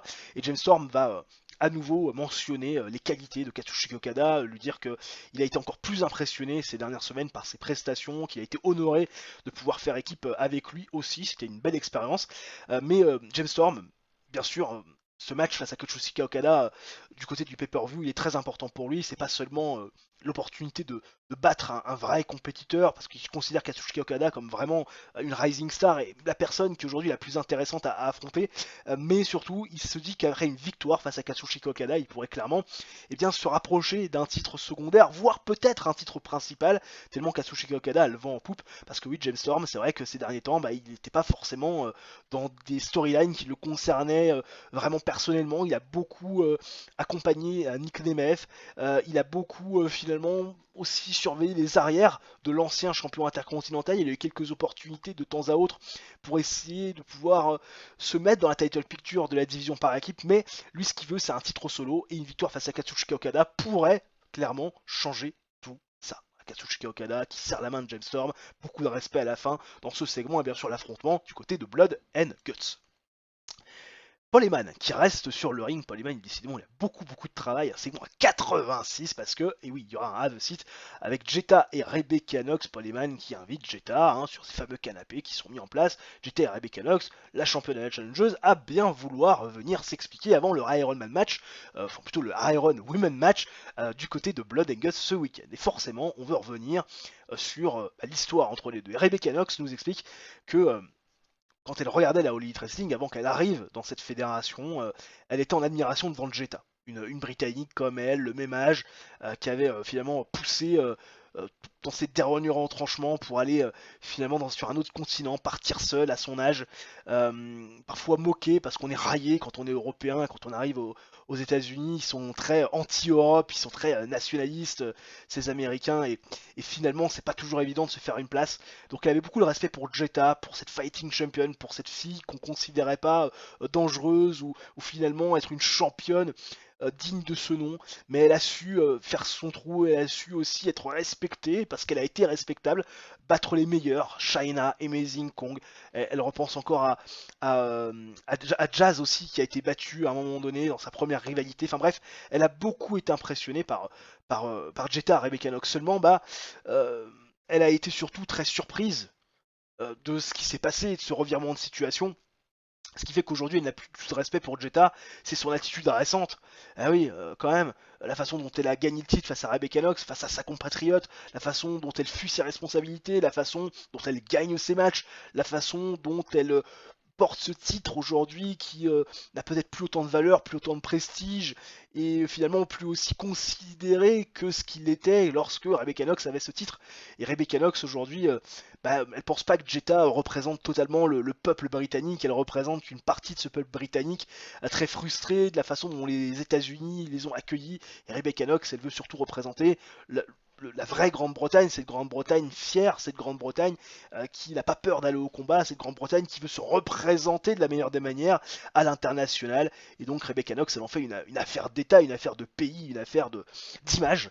Et elle veut battre Jetta, l'exposer pour ce qu'elle est du côté du pay-per-view et reprendre son titre parce que Jetta, elle fait pas une bonne pub du titre féminin et une bonne pub de la Grande-Bretagne. Et Jetta, tous ces mots, franchement, ça la fait sourire parce qu'on dirait une adolescente de 15 ans qui découvre le monde, vit carrément dans un monde parallèle parce que le monde d'aujourd'hui c'est pas le monde des bisounours. Cette Jetta elle l'a compris, le public lui a fait comprendre quand elle est revenue Jetta va montrer à Rebecca Knox que ce monde des bisounours n'existe plus et que si elle continue à y être, elle va être attrapée de plein fouet par la réalité lors de ce Ironman Women Match qu'elle remportera parce que Jetta elle a aucun doute sur ses capacités de pouvoir battre Rebecca Knox. Et après cette question d'image du titre féminin, qu'est-ce qu'elle s'en fout, elle l'a fait briller pendant des années et c'est pas véritablement l'attitude qui compte, c'est pas véritablement la façon dont on défend les titres qui fait qu'il y a du prestige. Ce qui fait qu'il y a du prestige à un titre, c'est celle qui le porte ce titre. Et puis s'il y a un prestige, un quelconque prestige à avoir par rapport à un pays, et c'est la façon dont il est représenté et qui représente ce pays. Et quand Jetta représente la Grande-Bretagne, forcément la Grande-Bretagne brille partout où elle va. 86 de rating, c'est magnifique, bref. Rebecca Knox a fait un super travail, Jetta aussi, Paul Heyman, enfin bref. Et Made in UK, ça avance, ça gagne de la hit parce que c'est extraordinaire, bien sûr. Doug Williams, ah oui, un autre membre de la UK Alliance qui, après la coupure publicitaire, se retrouve dans le ring. Et il va revenir sur sa victoire face à Kip James. Alors en espérant que ce dernier a réfléchi, que ce dernier parte loin du ring, là où est sa place, peut-être conseiller les jeunes, quoi qu'il n'est pas si bon que ça en coach.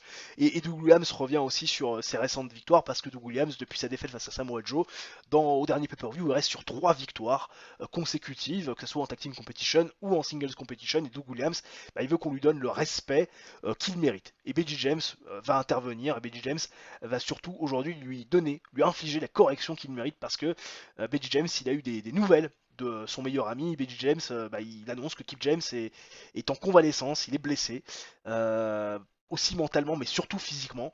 Et ce soir, il veut faire payer l'affront à Doug Williams. Enfin ce soir, ou surtout au prochain pay-per-view, parce que ça mérite un pay-per-view. Sauf que Doug Williams, forcément, il va se défiler, vous l'imaginez bien, il veut pas affronter BG James avant que ce dernier puisse finalement avoir fait ses preuves. Ça tombe bien parce qu'il aurait voulu faire affronter ces sbires hein, de la UK Alliance, Sheamus et Drew Galloway, mais comme il est tout seul, bah ça va peut-être être un peu plus compliqué, il va peut-être pas se risquer à aller les affronter, pourtant c'est sa seule façon avec Veggie James, selon les dires de Doug Williams, de pouvoir l'affronter au prochain pay-per-view, et Veggie James, il en démord pas, il va pas se démonter, et il accepte le challenge, et la condition de Doug Williams avant de l'affronter, c'est-à-dire battre la UK Alliance, enfin battre en tout cas catcher contre la UK Alliance. Grosse performance de Veggie James, grosse performance de Ren Amero. Le match, bien évidemment, suit Veggie James contre la UK Alliance, Veggie James contre Sheamus et bien sûr Drew Galloway, match avec bien sûr du descent catch et pas beaucoup de hits, hein, parce que bon, faut quand même pas déconner, c'est pas encore Drew Galloway et bien sûr l'ami Sheamus, des garçons très populaires, mais ça fait quand même un match avec une notation de 62, 9 minutes 33 de combat, j'ai voulu garder ça quand même un format assez long pour que dans l'idée, bah, il y a un peu d'épique avec une victoire de Veggie James face à Sheamus via un fast roll-up. Il n'a pas été capable de les battre fair and square réellement avec une victoire impactante, mais il a été capable, par surprise, en vieux briscard, d'appliquer un tombé rapide sur Sheamus pour remporter la victoire. Performance de 73 de Veggie, performance de 38 de Drew Galloway et de 35 pour Sheamus. À l'issue de ce match, parce que vous imaginez bien, Doug Williams a tenté d'attaquer Veggie James, mais Veggie James, il l'a vu, il l'a senti dans son dos, et il va lui aligner 3, 4, 5 droites, lui porter voilà, sa série de prises qui constituent son momentum. Il va essayer d'appliquer le finisher, mais Doug Williams va être rattrapé par Drew Galloway et Sheamus, le faire sortir du ring, et Veggie James donne bien sûr rendez-vous à Doug Williams du côté de Blood and Guts ce week-end. Voilà, 66 de performance in ring, c'est très bien. Brandon Tomaselli face à Tyler Black. Tyler Black en action. Bah oui, il veut peut-être un peu chauffer Tyler Black hein, avant son affrontement face à Kevin Steen, prendre du momentum, prendre de la confiance, et puis surtout peut-être avoir aussi des raisons de croire à la possibilité de conserver son titre TNT match avec du bon catch, des centres réaction de la foule. Tyler Black défait Brandon Tomaselli bien évidemment en 12 minutes 25 via pinfall avec le God Last Gift. Performance de 69 de Tyler Black qui a du mal à passer les 70 et performance de 62 de Brandon Tomaselli. À l'issue de ce match, très intéressant, bah oui effectivement, Kevin Steen va voir Tyler Black et va confronter Tyler Black. Kevin Steen va être surpris positivement du fait que Tyler Black ait gagné finalement fair and square. Bah oui, fair and square, cette victoire face à Brandon Tomaselli, comme quoi, et ben, sa victoire en coup de Trafalgar dans un match par équipe la semaine dernière était quelque part une petite exception, une petite parenthèse. Ah oui, hein, parce qu'on rappelle que Tyler Black, il remonte les images Kevin Steen, cette bouteille que Tyler Black lui a cassée sur la tronche, et puis aussi ses tentatives de le frapper avec une chaise. Et Tyler Black, bon, vous imaginez bien, pas trop content de revoir ces images, ça le met en porte-à-faux. Kevin Steen lui fait la morale, un champion qui fait ça, quel moment, qui se veut prestigieux, un titre secondaire de la fédération, qui se veut être le titre le plus prestigieux en singles competition derrière le titre mondial, enfin bref, quelle image tu donnes. Et Kevin Steen, en fait, par rapport à la violence de Tyler Black et le fait qu'il a un regard sombre, lui dit peut-être que tu as envie qu'on se la donne dans un vrai match d'homme, je te propose un match hardcore, un match où il n'y a pas vraiment de règles, comme ça tu pourras me frapper autant que tu veux avec des objets illicites, et moi je pourrais te frapper et te faire subir les choses que je veux te faire subir à ma guise. Voilà, et puis Kevin Steen propose cela à Tyler Black, qui n'est pas forcément très chaud, mais Kevin Steen en contrepartie, il lui offre une possibilité que Tyler Black ne pourra pas refuser, c'est de mettre son titre intercontinental aussi dans la balance. Bah oui, comme ça les deux titres seront en jeu, et Tyler Black accepte, les deux titres seront donc en jeu, le titre intercontinental et TNT, et cela dans un match hardcore du côté du pay-per-view Blood and Guts. Bah oui, parce que du côté du pay-per-view, c'est pas la WB qui nous diffuse, ce qui signifie qu'on peut faire des matchs à stipulation, donc on va pas s'en priver. Barbara Keenan, qui avant le main event et surtout l'arrivée des challengers numéro 1 annoncés pour le titre par équipe, va faire un petit segment léger dans tous les sens du terme. Ça fait 66 de rating. Et les garçons qui vont du coup affronter les gentlemen du côté du pay-per-view, qui vont ce soir se confronter aux Steiner Brothers, ne sont nul d'autre que Steve Austin et John Moxley. John Moxley qu'on n'avait pas vu depuis un petit moment, et surtout Steve Austin qu'on n'avait pas vu depuis presque un an. Steve Austin qui fait son retour. Et Steve Austin, vous imaginez, hein, les roues à la foule quand ils entendent le bruit de glace, match avec une grande hit du descent catch. Steve Austin et John Moxley vont défaire les Steiner Brothers bien sûr en 11 minutes 44 quand John Moxley va défaire Scott Steiner via pinfall avec le hook and Ladder. Bah oui, parce que c'est Jon Moxley qui fait le tombé victorieux. Performance de 46 de Rick Steiner, 76 de Scott Steiner, 68 de Jon Moxley, 70 de Steve Austin. Petite rentrée pour Steve Austin. En même temps, il est un peu rouillé, il n'a pas catché depuis un an.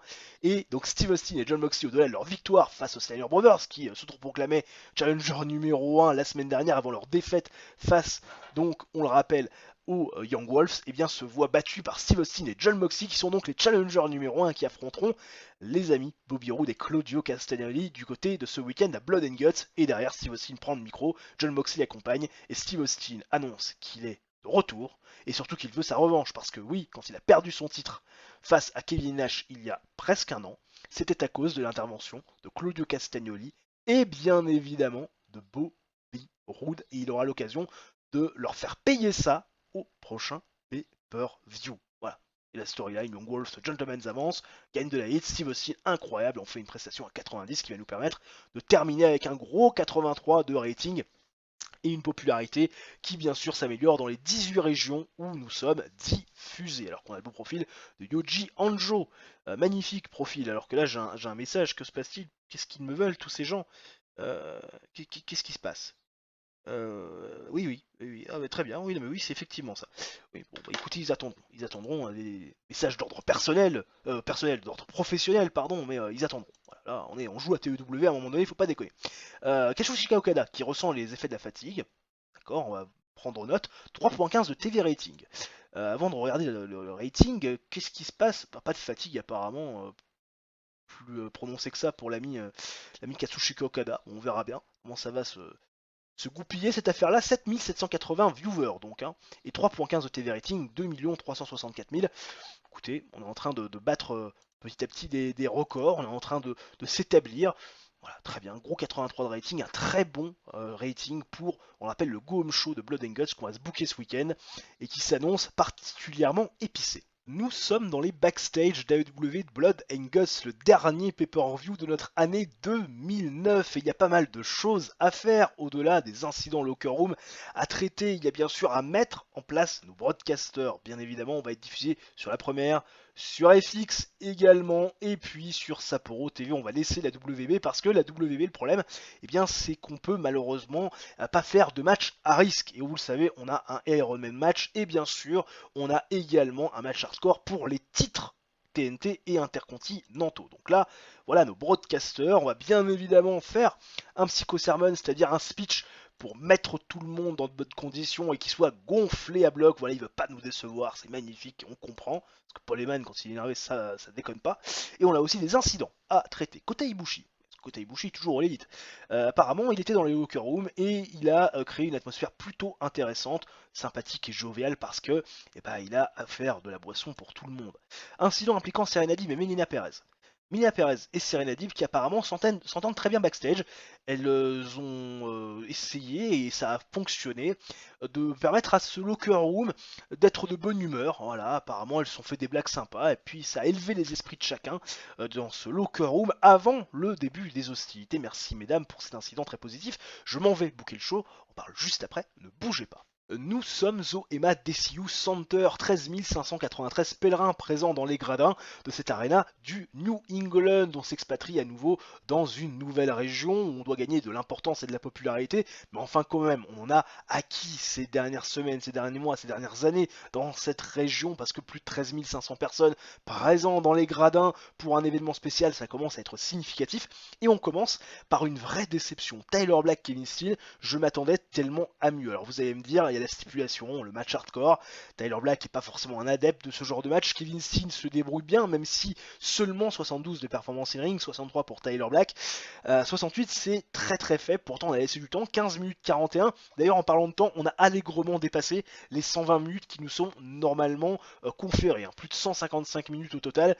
Je pense que le diffuseur va pas être très très content, mais il va peut-être falloir revoir à la hausse notre durée de pay-per-view. En tout cas, match avec une grande hit, du bon catch. Plus de 15 minutes de combat, victoire de Kevin Steen qui va s'imposer face à Tyler Black avec le package Pile Driver. Ça a saigné de partout, pas mal d'objets, bien sûr, contendant dans le ring qui ont forcément fait effet sur les corps meurtris, qui estime qui s'en est le mieux tiré, qui fait donc sa 5e défense du titre intercontinental et qui surtout va remporter le titre TNT au nez à la barbe de Tyler Black, qui aura eu un règne finalement assez court. Derrière, Lacey va prendre le micro, parce que oui, après une coupure publicitaire où on nettoie un peu le ring quand même, parce que bon, c'est bien dégueulasse, il y a du sang partout, Lacey va s'adresser à la foule, micro à la main, en disant que Reign, elle a un peu oublié quelque chose, parce que Reign, certes, elle a donné un match de championnat à Lisa Marie Varon, elle a défendu avec succès sa ceinture, sauf que Lacey n'a toujours pas eu son rematch, elle commence à s'impatienter, et Lacey, techniquement, c'est une ancienne championne, 2 fois championne TBS par le passé, et elle mérite d'avoir un match de championnat dans un grand événement comme Blood and Guts, et il est hors de question pour elle qu'elle attende un pay-per-view comme Révolution qui ne se tiendra pas avant 3 mois. Et Reign va bien sûr intervenir, couper Lacey et la rassurer parce qu'elle est en tenue de ring, comme d'ailleurs son ex-meilleur ami, en lui disant que ce soir son intention est claire, elle a vu avec Paul Heyman, elle veut remettre sa ceinture en jeu, défendre sa ceinture face à Lacey, lui octroyer son rematch qu'elle n'avait pas eu la décence de lui octroyer lorsqu'elle avait pris des mains ce titre, et Lacey forcément toute contente d'avoir obtenu son match de championnat face à une Reign déterminée à mettre fin à cette rivalité qui n'a que trop duré. 72 de rating, plutôt pas mal. Toutes les deux ont apprécié pouvoir aller en dehors du script et elles ont surtout très bien performé. Le match nous fait un 57 plutôt solide, il ne faut pas s'attendre à passer les 70 sur ce genre de match, je pense qu'on dépassera les 75, en tout cas j'espère, dans ce match entre Rebecca Knox et Jetta, dans ce fameux Iron Women match, mais là dans un match régulier pour le championnat TBS face à des filles qui n'ont pas non plus des statistiques et des popularités de ouf gueudin, ça reste on va dire correct de se rapprocher près des 60, surtout qu'en termes de performance in-ring, on est à 49 pour Reign, 50 pour Lacey, donc ça se tient et c'est en dessous les performances in-ring du rating général, ce qui veut dire qu'on a plutôt bien booké l'affaire. Match décent sur le papier, et il n'y aura pas de vainqueur, puisque ça va se terminer par un time limit draw, le temps limite est expiré. Elles n'ont pas réussi à se départager, Reign et Lacey qui se regardent, finalement, genoux à terre, les mains sur les genoux, en se disant, oula, j'ai pas réussi, on n'a pas réussi à se départager, avec le souffle coupé, le souffle court, parce que elles ont beaucoup donné durant cette rencontre, qui malheureusement s'achève sans vainqueur. Rena Mero, qui va interviewer dans les backstage Travis Fleming et Mike Mizanin, Travis Fleming et Mike Mizanin qui sont agacés, très agacés de ce choix de Paul Heyman d'octroyer un match de championnat à Steve Austin et à Jon Moxley. Alors bien sûr, Jon Moxley est un ancien champion par équipe, bien sûr Steve Austin est un ancien double champion du monde de la fédération, c'est un garçon qui a un record incroyable, un passif incroyable, des accomplissements à un pédigré qu'on ne peut pas contester, mais enfin quand même, qu'est-ce qu'ils ont fait, ces deux garçons, pour finalement mériter une opportunité au titre, alors que Travis Fleming et Mike Mizanin ressortent quand même de beaucoup de victoires en tag team competition ces dernières semaines, ces derniers mois, et notamment la dernière en date face aux Steiner Brothers qui, on le rappelle, se définissaient et s'autoproclamaient challenger numéro 1. Donc Travis Fleming et Mike Mizanin, ils ont un peu les boules, ils en veulent beaucoup à Paul Heyman d'avoir donné cette opportunité à deux garçons qui foncièrement ne méritent pas. Rena Mero qui était très bien pour aller en dehors du script, Mike Mizanin qui a adoré pouvoir aller en dehors du script, il a bien performé, peut-être falloir que je change sa gimmick, et rien de mentionné sur Travis Fumel. Écoutez, pour une fois que c'est Mike Mizanin qui porte le segment et pas Travis Fumel, c'est plutôt une bonne nouvelle, ça veut dire que notre acharnement avec Mike Mizanin est en train de porter ses fruits, bien sûr. Becky James face à Doug Williams, un match où il n'y a pas vraiment d'enjeu, si ce n'est l'envie Becky James de faire quelque part payer Doug Williams d'avoir derrière blessé, qui est fait bien sûr, son meilleur ami Kim James avec qui il est devenu, on rappelle, 2 fois champion du monde par équipe par le passé. Becky James, Doug Williams, ça fait un gros 82 de rating, pourtant les performances sont pas extraordinaires, on est à 67 pour Becky, 73 pour Doug Williams, là par contre c'est plutôt pas mal, match avec une grande hit, du bon catch. Doug Williams va défaire Becky James en 13 minutes 21, c'est pinfall, avec le KO théorie complètement clean. Doug Williams qui prend une nouvelle victoire et qui est invaincu, que ce soit en tag team competition ou singles competition, depuis sa défaite face à Samoa Joe au dernier pay-per-view. Ça veut dire que le garçon, ça fait plus de 3 mois qu'il n'a pas perdu un match. Alors bien sûr, il ne catch pas toutes les semaines, mais enfin ça reste quand même significatif. les Gentlemen face à Steve Austin et John Moxley. Alors je m'attendais un petit peu à mieux, je vais pas vous le cacher. Quand je vois la performance in-ring de Steve Austin 72, je me dis bon, un an sans catcher, ça lui a peut-être un peu fait du mal, parce que quand même quand tu mets normalement Steve Austin dans un match Steal the Show, c'est censé vraiment voler le show, et là, bah non, ça vole pas le show, on est même pas à 80, c'est vous dire à quel point ce match me déçoit. Les performances 65 de Bobby Roode, 79 de Claudio Castagnoli, merci monsieur Claudio Castagnoli, 68 de John Moxley, match avec une fantastique hit, du bon catch, hein, bien sûr, 16 minutes 08 de combat. Les Gentlemen vont perdre face à Steve Austin et à John Moxley après un peu plus d'un quart d'heure de combat. Victoire de Steve Austin sur Bobby Roode avec le Stone Cold Stunner. Steve Austin et John Moxley remportent les championnats du monde par équipe et donc sont du coup les nouveaux champions du monde par équipe. Fin du règne des Gentlemen. Bobby Roode, Claudio Castagnoli qui ont quand même fait un règne assez important en termes de durée, pas mal de défenses de titre. Steve Austin et John Moxley sont donc les nouveaux champions de la division par équipe. Deuxième règne d'ailleurs de John Moxley en tant que champion du monde par équipe, après celui qu'il avait eu avec Tyler Black il y a quelques années de cela. Et Steve Austin, bah, c'est une première pour lui, bien sûr. Derrière, on retrouve Rena Mero et Lacey backstage. Après la coupure publicitaire, Rena Mero qui veut les impressions de Lacey et Lacey qui se plaint de la façon dont ce match s'est terminé. À quel moment, au bout d'un quart d'heure, on termine. C'est encore une victoire pas clean. Elle va devoir encore attendre son futur rematch alors qu'elle a pas perdu, qu'elle avait le dessus sur Rain. Enfin bref, Lacey elle est piste. Et Rain va tout de suite couper les pleurs et les jérémiades de Lacey en disant c'est bon, ferme ta gueule, tu t'emmerdes tout le monde là. Tu fais chier ton monde depuis des semaines et des semaines à vouloir ton rematch, tout ça parce que t'as perdu ce titre à mon profit. Moi je t'ai donné une opportunité, j'ai fait des pieds et des mains pour que tu aies eu ton opportunité, tu l'as que maintenant, c'est comme ça. Message que j'ai vu avec Paul Heyman et on aura la semaine prochaine du côté de Dynamite un 2 out 3 falls match pour le titre TBS, toi contre moi. Voilà, il y aura plus d'esquive possible, pas de temps limite, la meilleure gagnera. Voilà. Rena, Mero, Lacey, Rain, elles se quittent en bons termes, surtout Lacey et Rain.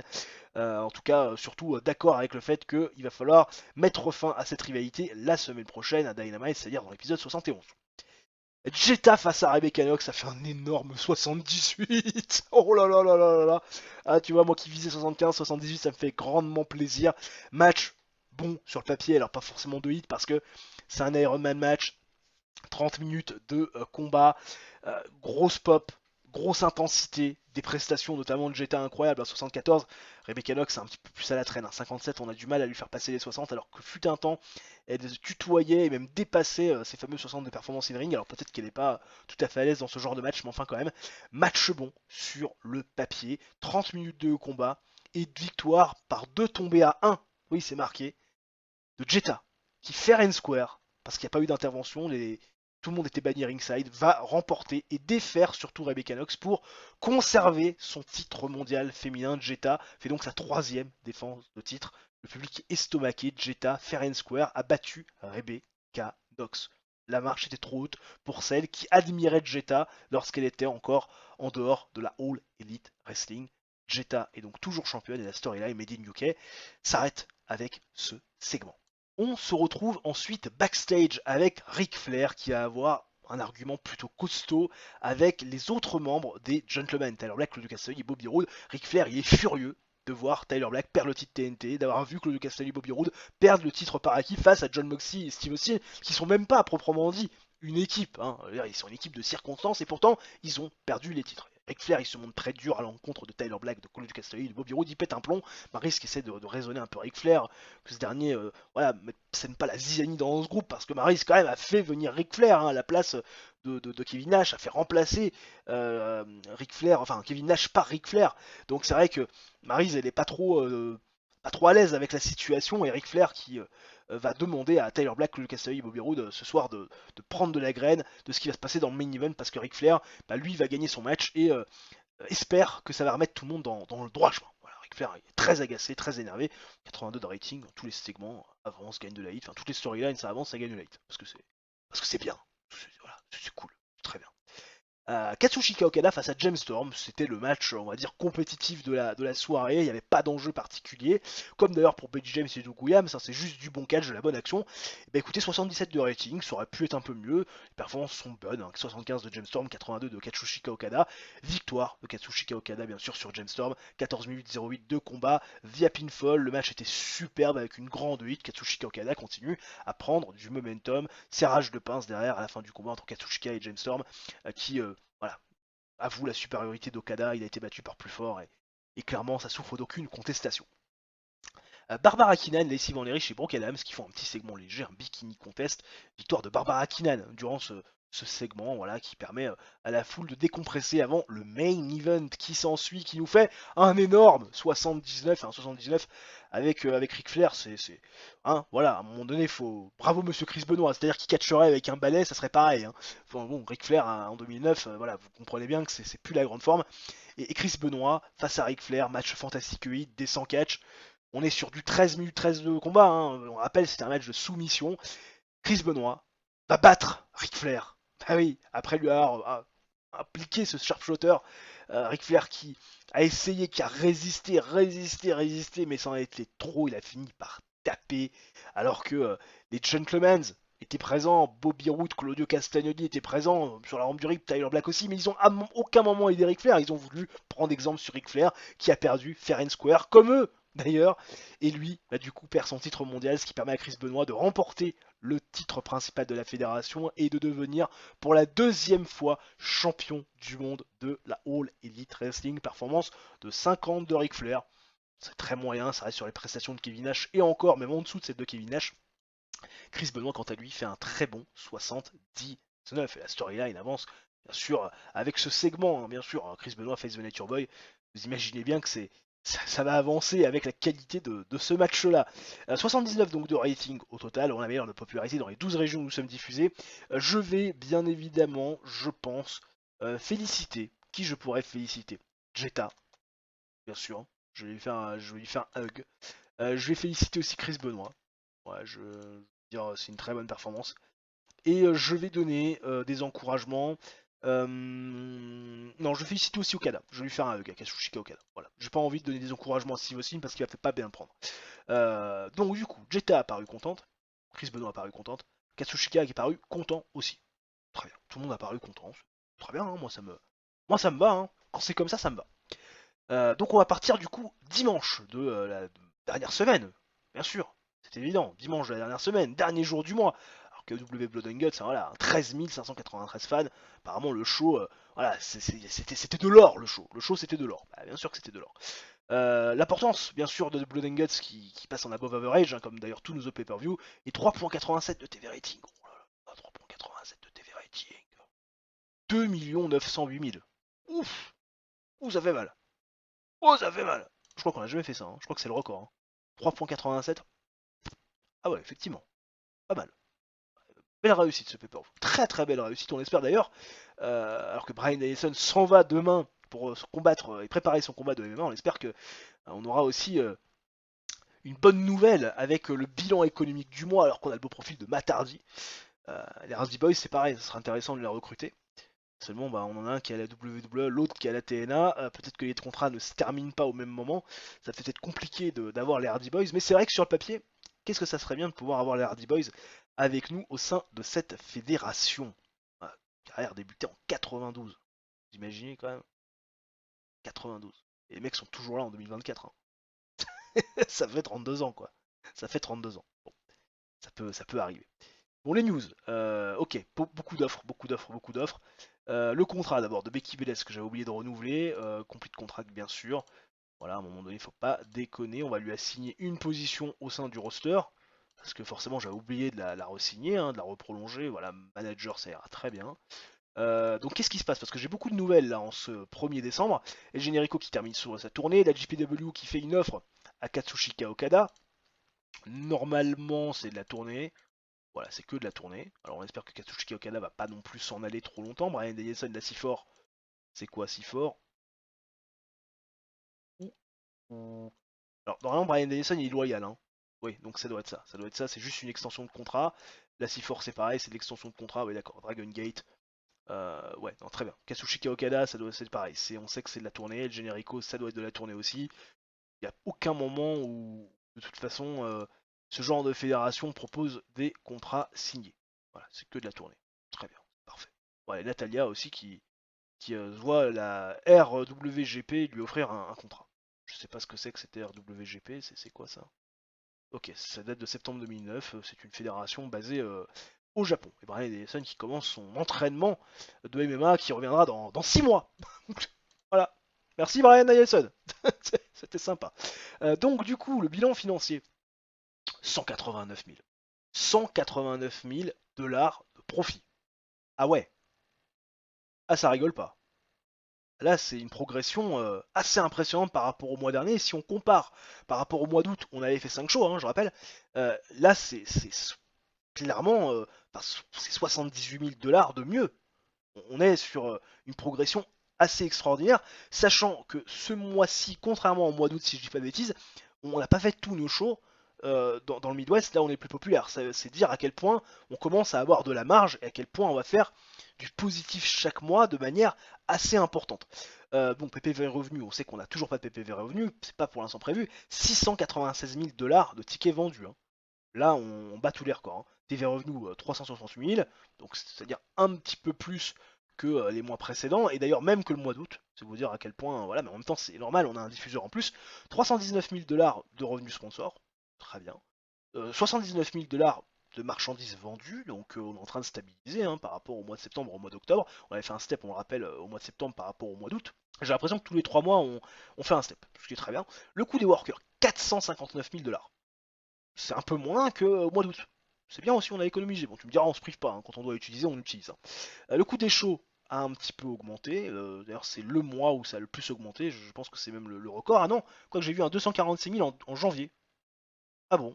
Ah bah oui, mais c'est quoi, on avait encore, oui, des shows qui étaient en event et pas en show TV. C'est aussi pour ça. Le coût de marketing a stabilisé par rapport au mois précédent. Le coût de marchandises est un petit peu moins élevé parce qu'on a un petit peu moins vendu que le mois dernier. Le coût de production est un petit peu plus important. Le MISC, 178 000 dollars, ce qui est un peu moins que le mois dernier. En revanche, là, on s'est fait taxer, hein. 55 000 dollars de taxes. Ça déconne zéro. Bon. Il y a des moral issues. Il y a des moral issues. D'ailleurs, j'ai traité une moral issues de Ted DiBiase Junior qui à un moment donné était en big moral issues. Donc là, pour l'instant, il n'y a pas de big moral issues. Putain, il y a Medina Perez aussi qui fait la gueule. Medina Perez, je ne l'ai pas utilisée depuis des lustres. Et elle est en contrat signé, Medina Perez, hein. Il faut rappeler, elle est en contrat signé. Voilà. Medina Perez. Il va peut-être falloir quand même que j'en fasse quelque chose. Mais c'est compliqué hein, quand vous avez qu'un show. Après, je réfléchis aussi à amener un deuxième show, mais ce serait pas productif de le faire maintenant. Mais un deuxième show aussi important dans l'idée que Dynamite, hein, bien évidemment. Alors, au niveau des storylines, Chris Benoit face The Nature Boy, on a 77. Samoa Joe face au UK, oh putain, on est tombé à 1. C'est dur. TNT Worldwide, je vais l'enlever. TNT Worldwide, je vais l'enlever. On va end the storyline parce que de toute façon, elle n'existe plus celle-là. Samoa Joe versus UK, bah écoute, elle est à 1 de hit, hein, c'est magnifique, c'est splendide. Et en Wolf, on a 79. Pour l'instant, ça va, on est largement dans ce qu'on nous demande. On essaiera de remettre en place d'autres storylines intéressantes dans le futur. Pour l'instant, Samoa versus UK. J'ai peut-être quelques idées pour essayer de la faire reprendre et de lui redonner un second souffle. Voilà, notamment avec les victoires récentes de Doug Williams. Est-ce que j'irai dans ce sens-là? Je ne sais pas, mais petite idée pour l'instant qui germe. Au niveau de la size, putain, on est passé à 72 dans le Midwest, hein. Trek progresse, quand même. Il faut hein, quand même, s'y intéresser. Dans les rollers, que gagne un point. Dans le Midwest, Mid-Atlantique, on gagne un point aussi. Pareil dans le Mid-South. Midwest, on a gagné aussi un point. On a gagné un point aussi dans le New England. Pareil dans le Northwest. Pareil dans le Southeast. Pareil dans le Southwest. Un point de gagné aussi dans la Tri-State. Égalité à Puerto Rico. Et on a gagné aussi un point du côté de Hawaï. Voilà. Hawaï, ils sont contents. Ouais, ils sont contents. Peut-être qu'il faudrait faire un show à Hawaï pour la déconne. Au niveau du prestige des titres. Alors, le titre intercontinental est passé à 72. Alors ça, c'est compliqué. Mais il était déjà à 72 d'ailleurs. Et on a perdu du prestige par rapport à octobre 2009. On va essayer de le faire revenir dans des sphères un peu plus intéressantes. Le titre féminin est à 75. On n'a jamais eu un titre féminin aussi prestigieux. Et ça fait 2 mois que ça dure. Tant sur les épaules de Jetta, c'est un peu normal. Le championnat mondial est à 85. Pareil qu'au mois de novembre. On a stabilisé avec notre nouveau champion Chris Benoit. Le titre par équipe est à 85. On a stabilisé par rapport au mois précédent. John Moxley, qui on le rappelle, est un 2 fois champion par équipe, hein, puisqu'on le rappelle, il a été champion par équipe avec Tyler Black de février 2007 à août 2007. Ça veut dire que 2 ans plus tard, plus de 2 ans plus tard, il retrouve un titre. Le titre TBS est à 55. Il faudrait que je trouve cette photo, nom de Dieu, ça fait des mois et des mois que je le dis, mais voilà, hein, à un moment donné. Avec Reign qui est championne, bien sûr, 2 défenses de titre, Track Prestige. Écoutez, on stabilise par rapport au mois de novembre. On a gagné quand même du prestige de manière assez intéressante depuis quelques mois pour que ça continue. Et puis le titre TNT est à 72 également. Et la propriété, bien sûr, de l'ami Kevin Steen. Voilà, perdu par rapport à septembre et octobre, on était à 75, on essaiera de remonter tout ça. En tout cas, j'espère que cette vidéo vous aura plu, messieurs, dames. On se retrouve très prochainement pour un nouvel épisode. Bien sûr, si cette vidéo vous a plu, le coup du chapeau, le like, l'abonnement, l'activation de la cloche, ça mange pas de pain, c'est totalement gratuit. Vous connaissez les bails, ça aide la chaîne au référencement. Et nous se retrouve très prochainement pour une nouvelle vidéo de sport ou de TEW. D'ici là, portez-vous bien, ciao, bye bye, et à la prochaine.